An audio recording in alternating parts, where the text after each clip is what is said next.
Hello दोस्तों, channel पर आपका स्वागत है। साल 2026 में ग्रह आपके लिए क्या दिखा रहे हैं? शुरू करने से पहले दोस्तों एक ऐसा उपाय जो कि खास करके 2026 में बहुत काम आने वाला है। ये उपाय शास्त्र सम्मत है, आसान है, सस्ता है और इसके कोई साइड इफेक्ट नहीं है। रावण संहिता, जहां से हम बहुत उपाय निकालते हैं, उसमें दिया गया है कि पीपल के पेड़ को जल चढ़ाने से सभी बुरे ग्रह शांत होते हैं। तो इस उपाय को आप करते रहिए, खासकर इस साल, और चाहें तो पूरी जिंदगी कर सकते हैं। अब इस साल इसका महत्व क्यों इतना ज्यादा है? क्योंकि 2026 में जो धीरे चलने वाले ग्रह हैं, उनमें से शनि, राहु, केतु लगभग पूरे साल, जहां पिछले साल थे वहीं रहेंगे। केवल बृहस्पति अपना राशि परिवर्तन करेंगे, और वो भी 2 राशि परिवर्तन। और पीपल का पेड़ बृहस्पति का प्रतीक होता है। तो इस उपाय को अवश्य करिए। तो रिजल्ट्स की तरफ चलते हैं।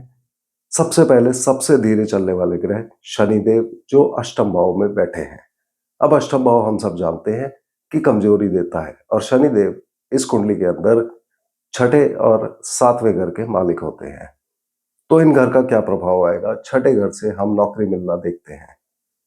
तो नौकरी मिलने के लिए शनिदेव अष्टम भाव में बैठ के अष्टम भाव के रिगार्डिंग नौकरी दिलवा सकते हैं, यानी कि अष्टम भाव से जुड़े काम, जैसे कि इंश्योरेंस के काम, सर्जरी के काम, security forces, army, navy, air force, police, BSF, factory, production के रिगार्डिंग उद्योग से जुड़े कार्य, इन सब में आपको नौकरी दिलवा सकते हैं। मगर अष्टम भाव में रह के कुछ ना कुछ देरी भी देते रहेंगे, स्लो रिजल्ट्स आते हैं, तो पेशेंस रखनी पड़ेगी। लोन लेने के लिए और कॉम्पिटेटिव एग्जाम्स के लिए इनकी स्थिति साधारण रहेगी, और अगर आप कोर्ट केसेस में इन्वॉल्व हैं तो वहां आपको ये परेशानी दे सकते हैं। कृपया याद रखिए कि शनिदेव 26 जुलाई को वक्री हो जाएंगे और 11 दिसंबर को ये फिर से मार्गी हो जाएंगे, मगर रहेंगे इसी भाव में, और ज्यादातर समय ये अपने नक्षत्र में और बुध के नक्षत्र में बिताएंगे। तो बुध को भी ये एक्टिवेट करेंगे, जो लाभ और इच्छा पूर्ति के मालिक होते हैं, धन भाव के मालिक होते हैं, तो वहां भी ये फायदा देंगे। इनकी दूसरी राशि जो सप्तम भाव में, जो विवाह और व्यापार के रिगार्डिंग रिजल्ट देते हैं। अब इस राशि को एनालाइज करने के लिए हमें कुंडली में शनिदेव की पोजीशन अवश्य देखनी चाहिए। अगर आपकी कुंडली में छठा भाव खाली है या शनिदेव स्वयं वहां बैठे हैं, उस केस में सप्तम भाव के रिगार्डिंग ये कुछ कमी करने की कोशिश कर सकते हैं, क्योंकि 12वां भाव है। तो विवाह करने के लिए इनकी पोजीशन ठीक है, मगर वैवाहिक जिंदगी में अष्टम भाव से ये कटुता पैदा कर सकते हैं। और खास करके जिनकी कुंडली में छठे भाव का प्रभाव आ रहा है, वहां कटुता ज्यादा रह सकती है। पार्टनरशिप बिजनेस के लिए इनकी पोजीशन ठीक है। शनिदेव की 3 दृष्टि जहां 2, 6 और 9 नंबर की राशि है, वहां पर पड़ेगी।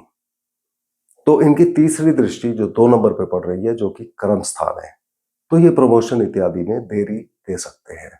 इनकी 7वीं दृष्टि धन भाव पर आएगी। अब खास करके यहां नोट करिए कि जिनकी कुंडली में ही शनिदेव अष्टम भाव में है, और द्वितीय भाव में जहां नंबर 6 लिखा है वहां पर कोई और ग्रह है, तो शनि की दृष्टि से ये उस ग्रह को खराब कर देंगे। और यहाँ इनकम इत्यादि का भाव है, तो यहां भी कमी करने की कोशिश करेंगे। और इनकी 10वीं दृष्टि 9 नंबर की राशि जहां पर पंचम भाव है, वहां पर पड़ेगी। तो यहाँ ये संतान प्राप्ति में देरी दे सकते हैं। प्रेम संबंधों में भी कटुता पैदा कर सकते हैं, उस बारे में सतर्क रहिए। इन्वेस्टमेंट्स में प्रॉब्लम दे सकते हैं। कला के क्षेत्र में जुड़े लोग, actor, actresses, musician, singer, dancer, painters इत्यादि के लिए ये पोजीशन ठीक रहेगी। मगर फिर भी इस भाव के मालिक बृहस्पति की पोजीशन जो है, बृहस्पति की दृष्टि बीच बीच में आती रहेगी, तो वो यहाँ बेहतरी करने की कोशिश करेंगे, जिसको हम बृहस्पति के साथ देखेंगे। राहु और केतु जो 7वें और पहले भाव में विराजमान है, ये 5 दिसंबर को दोनों राशि परिवर्तन करेंगे, और राहु छठे भाव में, केतु 12वें भाव में चले जाएंगे। तो छठे और 12वें में इनके रिजल्ट बहुत अच्छे होते हैं। मगर इस साल जिस पोजीशन में ये हैं, सबसे पहले हमको स्वास्थ्य का ध्यान रखना चाहिए। दांतों इत्यादि में प्रॉब्लम दे सकते हैं। अब राहु जो सप्तम भाव में है, ये ऑब्सेशन देते हैं, और ये विवाह और व्यापार का भाव है। तो इस भाव के रिगार्डिंग अगर आपको कोई ऐसी फीलिंग आती है कि अगर मैंने अभी काम नहीं किया तो बहुत बड़ा मौका छूट जाएगा। यानी कि शादी करने के बारे में बहुत ज़्यादा आप सोच रहे हैं, बहुत जल्दबाजी कर रहे हैं तो गलती हो सकती है। व्यापार में इन्वेस्टमेंट अगर आप बहुत जल्दबाजी में करते हैं तो गलती हो सकती है, क्योंकि राहु भ्रम उत्पन्न करते हैं। तो जो भी कार्य करें, इन दोनों के रिगार्डिंग खास करके बहुत सोच समझ के करें। 5 दिसंबर से जब ये छठे भाव में आ जाएंगे तो वहां से ये बेहतर रिजल्ट देने लगेंगे। और खास करके क्रूर ग्रह छठे भाव में दुश्मनों पर विजय दिलाते हैं, तो कॉम्पिटिटिव एग्जाम्स इत्यादि में, कोर्ट केसेस में ये बेनिफिट देने लगेंगे। मगर आपकी जन्म कुंडली में राहु केतु कहीं भी हो सकते हैं, इनकी अपनी कोई राशि नहीं होती। तो अगर राहु आपको प्रॉब्लम दे रहे हैं, आपकी दशा अंतर्दशा चल रही है राहु की, अचानक से कोई बुरी घटनाएं हो रही हैं, लड़ाई झगड़ा ज्यादा हो रहा है लोगों के साथ, घर में सीलन है, कहीं पर पानी की सीपेज जिसको कहते हैं, ससुराल पक्ष से कोई इशू आ रहा है, तो उस केस में आप कुंडली चेक कराकर जो भी इनकी प्लेसमेंट है वहां के उपाय करिए। जनरल उपाय में हनुमान चालीसा पढ़ना, किचन में खाना खाना, ये आप कर सकते हैं। केतु जो लग्न में विराजमान है, अब लग्न का केतु अगर खास करके जन्म कुंडली में लग्न में हो, तो पहली चीज जहां भी सूर्य होंगे कुंडली में, उस भाव को ये अच्छा कर देते हैं, वहां के अच्छे रिजल्ट देते हैं। मगर फिर भी केतु लगन में बैठ के अगर किसी को बुरी रिजल्ट दे रहे हैं, तो इनके खराब रिजल्ट में व्यक्ति को बैकबोन में या रीढ़ की हड्डी में दर्द हो सकता है, जॉइंट्स घुटने में प्रॉब्लम हो सकती है, संतान पक्ष के रिगार्डिंग प्रॉब्लम या तनाव में प्रॉब्लम दे सकते हैं, यूरिनरी सिस्टम के इश्यूज दे सकते हैं। अगर ऐसा कुछ हो रहा है तो केतु आपकी कुंडली में कहीं भी हो सकते हैं। पोजीशन चेक करा के उपाय करिए। नॉर्मली कुत्तों को खाना खिलाना एक बहुत अच्छा उपाय होता है केतु के लिए। 5 दिसंबर से जब ये 12वें भाव में चले जाएंगे तो यहां से इनकी पोजीशन बहुत अच्छी हो जाएगी और यात्राओं इत्यादि में ये लाभ देने लगेंगे। मोक्ष कारक ग्रह हैं, तो मोक्ष स्थान में जा रहे हैं तो मेडिटेशन इत्यादि करने से भी फायदा होगा। अब अगले धीरे चलने वाले ग्रह बृहस्पति, जो 11वें भाव में विराजमान है, पहले 5 महीने 1 जून को 12वें में आ जाएंगे अपनी उच्च राशि में और 31 अक्टूबर को लग्न में प्रवेश कर जाएंगे। बृहस्पति की पोजीशन में पहली जून तक, पहले 5 महीने इनकी पोजीशन बहुत अच्छी है, 11वें भाव में अच्छे रिजल्ट्स आते हैं। 1 जून से लेकर 31 अक्टूबर के बीच में ये विदेश भाव में जा रहे हैं, तो यह खर्चा करा सकते हैं या विदेश से कनेक्शन बनेगी, विदेश यात्रा इत्यादि हो सकती है। और उसके बाद जब ये लग्न में आ जाते हैं तो लग्न में स्वास्थ्य इत्यादि के रिगार्डिंग रिजल्ट देंगे। अब बृहस्पति इस कुंडली के अंदर 9 नंबर की राशि और 12 के मालिक होते हैं, यानी कि 5वां घर और 8वां घर। अब 5वां घर बहुत अच्छा होता है, 8वां घर खराब होता है। तो कुंडली के अंदर आप बृहस्पति को अवश्य चेक करिए, क्योंकि आप लोगों में से आधे लोगों के बृहस्पति अच्छे हो सकते हैं, आधे लोगों को अष्टम भाव का खराब प्रभाव आ सकता है। तो एकदम सावधानी से बृहस्पति को चेक करिए। यदि इनके अच्छे प्रभाव आ रहे हैं पंचम भाव के रिगार्डिंग, तो संतान प्राप्ति के लिए अच्छा हो गया। खास करके पहले जून तक जो ये 11वें भाव में है, तो संतान प्राप्ति के लिए उत्तम योग बनेगा। जून से लेके 31 अक्टूबर तक, जब तक ये 12वें भाव में है, तो बच्चों के ऊपर कोई खर्चा हो सकता है या बच्चों के साथ विदेश घूमना फिरना हो सकता है और संतान प्राप्ति में मेडिकल हेल्प की रिक्वायरमेंट ज्यादा हो सकती है। 31 अक्टूबर के बाद लग्न में आएंगे, वहां से संतान प्राप्ति के लिए फिर नॉर्मल हो जाएगा। प्रेम संबंधों के लिए पहली जून तक बहुत अच्छी पोजीशन है, यहां आपको सफलता मिलेगी। आप चाहें तो प्रपोज कर सकते हैं। 1 जून से लेकर 31 अक्टूबर तक 12वें भाव में रहेंगे, तो प्रेम संबंध या तो विदेशी के साथ हो सकता है या फिर प्रेम संबंध करने का ऐसा हो सकता है कि आपका ही मन ना करे। 31 अक्टूबर के बाद लग्न में जब दोबारा आ जाएंगे तो एक बार फिर प्रेम संबंधों के रिगार्डिंग नॉर्मल हो जाएगा। लॉन्ग टर्म इन्वेस्टमेंट्स के लिए पहली जून तक अच्छा है, जून से लेके 31 अक्टूबर तक नुकसान दे सकते हैं या नई इन्वेस्टमेंट हो सकती है, उसके बारे में आप सतर्क रहिए। और 31 अक्टूबर के बाद लग्न में एक बार फिर ठीक हो जाएगा। कला के क्षेत्र में जुड़े लोग, actor, actresses, musician, singer, dancer, painters के लिए पूरा साल अच्छा रहेगा।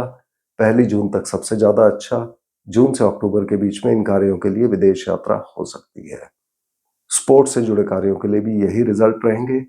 स्पोर्ट्समैन जो है उनको जून तक कॉम्पिटिशन्स में सफलता मिल सकती है, जीत सकते हैं।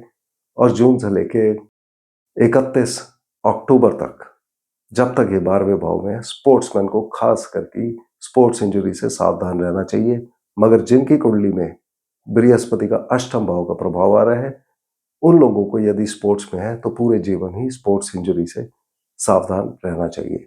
अब अष्टम भाव के जो प्रभाव आएंगे, अष्टम भाव से जुड़े कार्यों में ये लाभ देंगे, जैसे कि इंश्योरेंस के काम, surgery, security forces, army, navy, air force, police इत्यादि से जुड़े कार्यों के लिए 1 जून तक वहां से लाभ होगा। जून से लेके अक्टूबर के बीच में इन कार्यों के लिए विदेश यात्रा हो सकती है, या एक्सपोर्ट इंपोर्ट से जुड़ सकते हैं, या कोई नई इन्वेस्टमेंट हो सकती है। मगर 12वां भाव खर्चा भी देता है, तो यहां से जून से आप जो भी इन्वेस्टमेंट करते हैं सावधानी से करें। अक्टूबर के बाद ये लग्न में आ जाएंगे तो पोजीशन नॉर्मल हो जाएगी। उसी तरह से कोई लमसम का मोटा पैसा आपको मिल रहा था, जैसे कि पैतृक धन या किसी की विल मिलना इत्यादि, उसके लिए 1 जून तक बहुत अच्छी स्थिति है। उसके बाद कमजोरी आ जाएगी।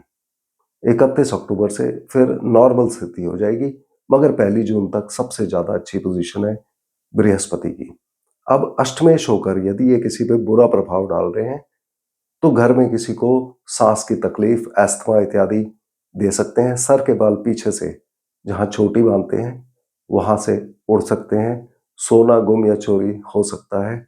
तो इन सब बातों के बारे में आप केयरफुल रहें। बड़े ग्रह हैं तो बड़े ऑर्गन जैसे कि लिवर, जॉन्डिस, पीलिया इत्यादि की प्रॉब्लम भी दे सकते हैं। बृहस्पति की भी 3 दृष्टि होती हैं जो शुभ मानी जाती हैं, और खास करके 1 जून तक इनकी दृष्टि ज्यादा शुभ मानी जाएगी जब ये 11वें भाव में है। तो 1 जून तक इनकी 5वीं दृष्टि, जहां नंबर 7 लिखा है, 7वीं जहां नंबर 9 लिखा है, और 9वीं जहां नंबर 11 लिखा है वहां पर पड़ेगी। तो 1 जून तक 7 नंबर की राशि पर इनकी दृष्टि आने की, तृतीय भाव पर, ये यात्राओं के लिए अच्छा हो गया। संचार माध्यम, IT, media, printing press, publications इत्यादि में जो लोग जुड़े हैं उनके लिए अच्छा हो जाएगा। गाड़ी और प्रॉपर्टी अगर आप बेचना चाहते हैं तो वहां भी आपको मदद करेंगे और लाभ देंगे। 7वीं दृष्टि संतान भाव पर पड़ेगी, तो संतान प्राप्ति के लिए अच्छा कर देंगे, इन्वेस्टमेंट्स के लिए अच्छा, प्रेम संबंधों के लिए अच्छा, कला के क्षेत्र में जुड़े लोग और स्पोर्ट्स के क्षेत्र के लिए अच्छा हो जाएगा, घूमने फिरने के लिए अच्छा हो जाएगा। 9वीं दृष्टि विवाह और व्यापार के भाव पे पड़ेगी, तो विवाह और व्यापार के रिगार्डिंग अच्छे रिजल्ट्स देंगे। 1 जून से लेकर 31 अक्टूबर के बीच में जब ये 12वें भाव से गोचर कर रहे हैं, तो अपनी उच्च राशि में है, मगर ये भाव कमजोरी देता है, विदेश देता है और खर्चे भी देता है। यहां से इनकी दृष्टि 8 नंबर, 10 नंबर और 12 नंबर जहां पर लिखा है वहां पर आएगी। तो 8 नंबर राशि यानी कि चतुर्थ भाव पे जो इनकी दृष्टि आएगी, तो जून से लेकर अक्टूबर के बीच में गाड़ी और प्रॉपर्टी के ऊपर ज्यादा खर्चा हो सकता है। कृषि कार्यों में अगर आप हैं तो उसके ऊपर भी कुछ खर्चा हो सकता है, और अगर बेसिक एजुकेशन में आपके बच्चे का ये लगन है तो ऐसा हो सकता है कि जून से लेकर अक्टूबर के बीच में उनका पढ़ाई में ज्यादा मन ना लगे। सप्तम दृष्टि जो नौकरी के भाव के ऊपर आएगी, तो नौकरी के रिगार्डिंग ये विदेश यात्रा करवा सकते हैं, या हॉस्पिटल से जुड़ी अगर नौकरी है तो वहां पर ज्यादा लाभ देंगे। 9वीं दृष्टि जो अष्टम भाव पर आएगी, अष्टम भाव के सभी कार्य यानी कि जो लोग भी उद्योग में जुड़े हैं, factory, production, insurance, surgery, security forces, army, navy, air force, police, BSF, security forces में इन कार्यों के रिगार्डिंग ये विदेश यात्रा करवा सकते हैं। विदेश घूमना फिरना या इनसे जुड़े कार्यों से अगर आप एक्सपोर्ट इंपोर्ट इत्यादि में जुड़े हुए हैं तो उसमें ये ज्यादा लाभ देंगे। 31 अक्टूबर को जब ये लग्न में आ जाते हैं तो लग्न में इनके अच्छे प्रभाव रहते हैं, तो वहां से इनकी दृष्टि 5वें, 7वें और 9वें भाव पर पड़ेगी। तो पहले तो बृहस्पति स्वास्थ्य अच्छा रखने में मदद करेंगे, बशर्ते अष्टम भाव का प्रभाव ना आ रहा हो किसी की कुंडली में। और इनकी जो 5वीं दृष्टि संतान भाव पर एक बार फिर पड़ेगी, तो इस भाव को अच्छा कर देंगे। जो हमने बात की, संतान, इन्वेस्टमेंट, लव अफेयर, कला के क्षेत्र, स्पोर्ट्स के क्षेत्र के लिए अच्छा हो जाएगा। 7वीं दृष्टि विवाह और व्यापार के भाव पर पड़ेगी, तो इसको भी अच्छा कर देंगे। और 9वीं दृष्टि भाग्य स्थान पर पड़ेगी, तो भाग्य के रिगार्डिंग अच्छे रिजल्ट्स देंगे। आपको ज्यादा लकी फील होगा 31 अक्टूबर के बाद। आपको लंबी यात्राएं देंगे, और हायर एजुकेशन में बेनिफिट देंगे और साथ में आपकी धर्म में ज़्यादा रुचि बढ़ सकती है। तो ये ओवरऑल आपके लिए सन 2026 में धीरे चलने वाले ग्रह थे। तेज चलने वाले ग्रहों को हम हर महीने की प्रेडिक्शन में कवर करते हैं, तो मैं उसमें कवर करूँगा। तो अगले वीडियो में हम फिर मिलते हैं, तब तक के लिए धन्यवाद।